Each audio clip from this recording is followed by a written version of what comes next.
कर्मों का फल, पूर्व जन्मों का हिसाब। प्राचीन भारत के एक समृद्ध राज्य में वहां एक राजा राज करते थे जिनका नाम था धर्मराज। महाराज धर्मराज का नाम सुनते ही लोगों के मन में न्याय, भक्ति और दया की छवि उभर आती। वे न केवल अपने प्रजा की रक्षा करते थे बल्कि भगवान विष्णु के प्रति इतने समर्पित थे कि हर निर्णय में धर्म को सर्वोपरि रखते। उनका राज्य अवंतीपुर नाम से जाना जाता था, जहां चारों ओर हरे भरे खेत, फलदार बाग और भव्य मंदिर फैले हुए थे। महाराज धर्मराज की उम्र अब 50 पार कर चुकी थी, लेकिन उनकी आंखों में युवावस्था जैसी चमक थी जो उनकी आध्यात्मिकता से आती थी। एक दिन महाराज धर्मराज ने अपने मन में एक संकल्प लिया। उन्होंने सोचा कि उनके राज्य में भगवान विष्णु का एक ऐसा भव्य मंदिर होना चाहिए जहां प्रजा आकर शांति पा सके। उन्होंने राज्य के सर्वश्रेष्ठ कारीगरों को बुलाया और एक विशाल मंदिर का निर्माण शुरू करवाया। मंदिर की दीवारें संगमरमर से बनी, छत पर सोने की परत चढ़ी और मुख्य द्वार पर नक्काशीदार मोर और कमल के फूल उकेरे गए। मंदिर के गर्भगृह में भगवान विष्णु की मूर्ति स्थापित की गई, जो इतनी जीवंत लगती थी मानो स्वयं नारायण अवतरित हो गए हों। मंदिर पूरा होने पर महाराज ने एक ब्राह्मण को पुजारी नियुक्त करने का निर्णय लिया। उन्होंने राज्य भर में खोज करवाई और अंततः एक ऐसे ब्राह्मण को चुना जिनका नाम था विष्णुदास। विष्णुदास एक साधारण जीवन जीने वाले संत थे। वे सदाचारी थे, कभी लोभ नहीं करते और संतोष उनका सबसे बड़ा गुण था। उनके चेहरे पर हमेशा शांति की मुस्कान रहती और उनकी आंखें वेदों के ज्ञान से चमकती। महाराज धर्मराज ने विष्णुदास को मंदिर सौंपते हुए कहा, विष्णुदास जी, यह मंदिर अब आपका घर है। यहाँ की पूजा अर्चना आपकी जिम्मेदारी है। जो भी दान मिले वह मंदिर के लिए उपयोग करें, लेकिन कभी मुझसे कोई मांग न करे। आपका स्वभाव मुझे प्रेरित करता है। विष्णुदास ने सिर झुकाकर स्वीकार किया और कहा, महाराज, यह मेरे लिए सौभाग्य है।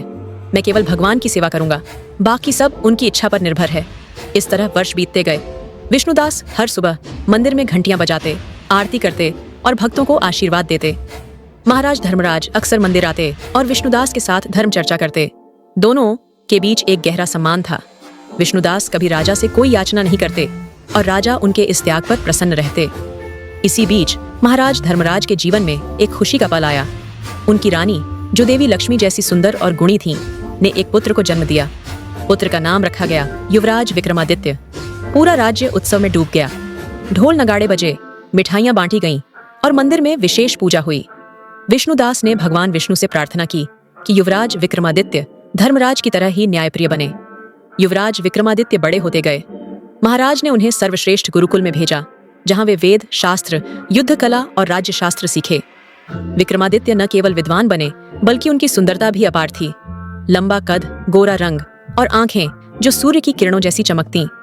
राज्य की प्रजा उन्हें अपना भावी राजा मानकर पूजती। जब विक्रमादित्य युवा हुए, महाराज धर्मराज ने उनके विवाह का निर्णय लिया। उन्होंने पड़ोसी राज्य की राजकुमारी रानिका से उनका विवाह तय किया। रानिका एक सुंदर, बुद्धिमान और गुणी कन्या थी। उसकी आंखें हिरणी जैसी, बाल लहराते बादलों जैसे और स्वभाव इतना कोमल कि फूल भी शर्मा जाएं। विवाह का समारोह भव्य था। दोनों राज्यों के लोग इकट्ठे हुए, संगीत बजा, नृत्य हुए और आशीर्वाद की वर्षा हुई। विवाह संपन्न होने के बाद रानिका अवंतीपुर के राजमहल में आई। महाराज धर्मराज और रानी ने उसे आशीर्वाद दिया और विक्रमादित्य उसे अपने कक्ष में ले गए। रात गहराई, लेकिन रानिका को नींद नहीं आई। वह पहली बार घर से दूर थी, नई जिंदगी की उत्तेजना से बेचैन। वह कक्ष में इधर उधर घूमने लगी।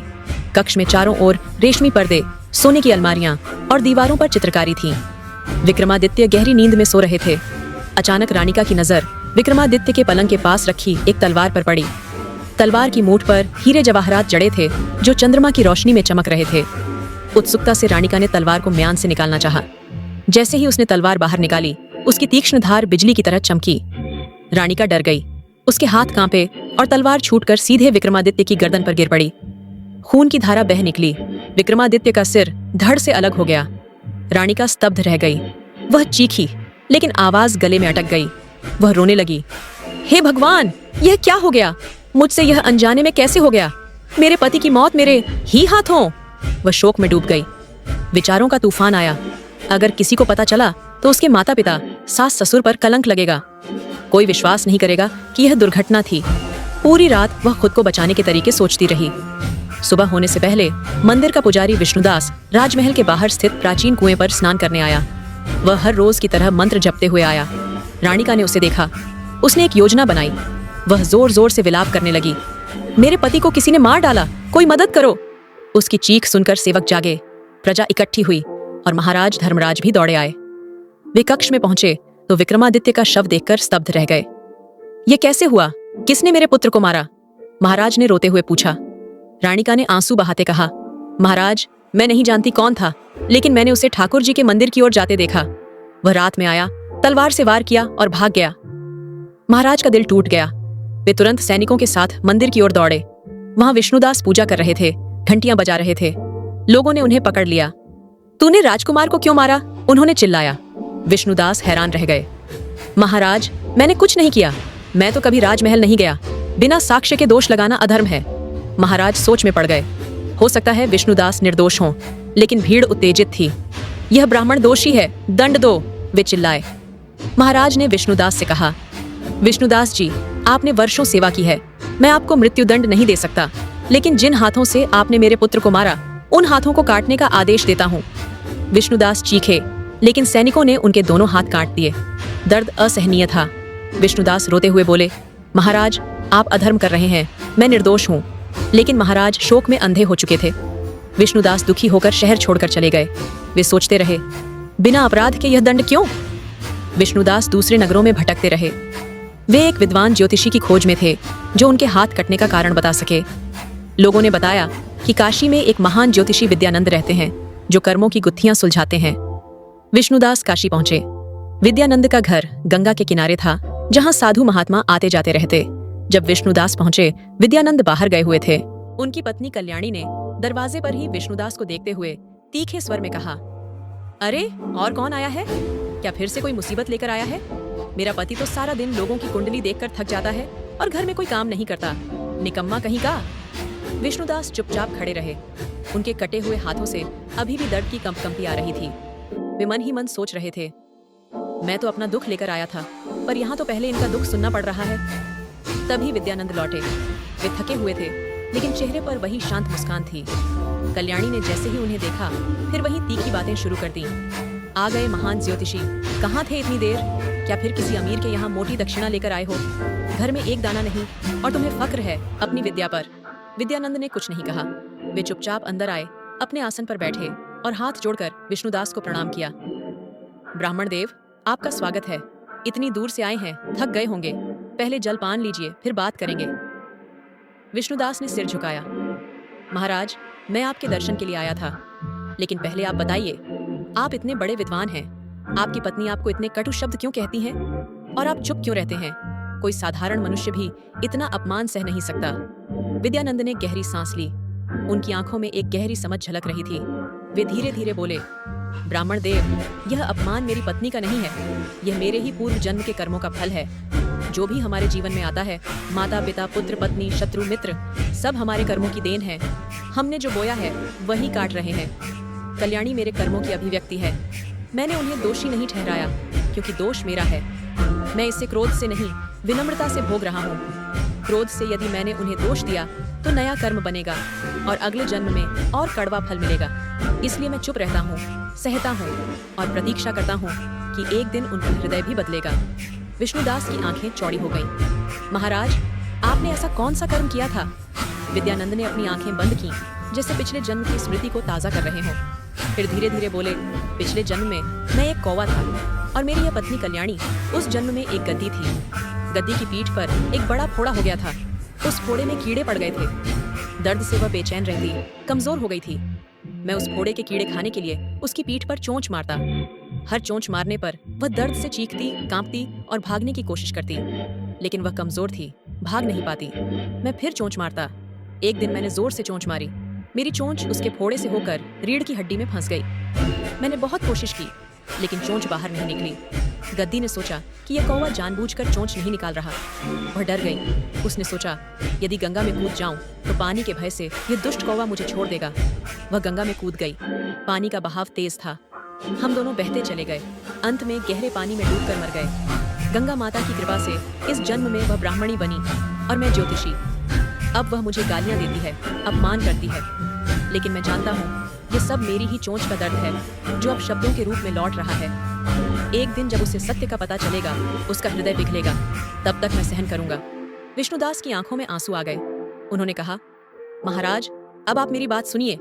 विष्णुदास ने पूरी घटना विस्तार से सुनाई। मंदिर की सेवा, राजकुमार की मौत, रानिका का झूठ, महाराज का क्रोध और हाथ कटवाना। वे रोते हुए बोले, मैंने कभी कोई पाप नहीं किया, फिर भी मेरे हाथ कट गए। ये अन्याय क्यों? विद्यानंद ने उनकी बात पूरी सुनी, फिर गंभीर स्वर में बोले, ब्राह्मण देव, यह अन्याय नहीं है, यह न्याय है, कर्म का न्याय। राजा ने आपके हाथ नहीं कटवाए, आपके पूर्व कर्मों ने कटवाए। पिछले जन्म में आप एक तपस्वी थे। उस समय एक कसाई एक गाय को मारने के लिए जंगल में ले जा रहा था। गाय ने जान बचाने के लिए भागकर आपके आश्रम के पास आकर शरण ली। कसाई ने आपसे पूछा, महात्मा, क्या इधर से कोई गाय गई है? आपने बिना सोचे समझे जिस दिशा में गाय गई थी उसी तरफ हाथ से इशारा कर दिया। कसाई ने उसी दिशा में जाकर गाय को मार डाला।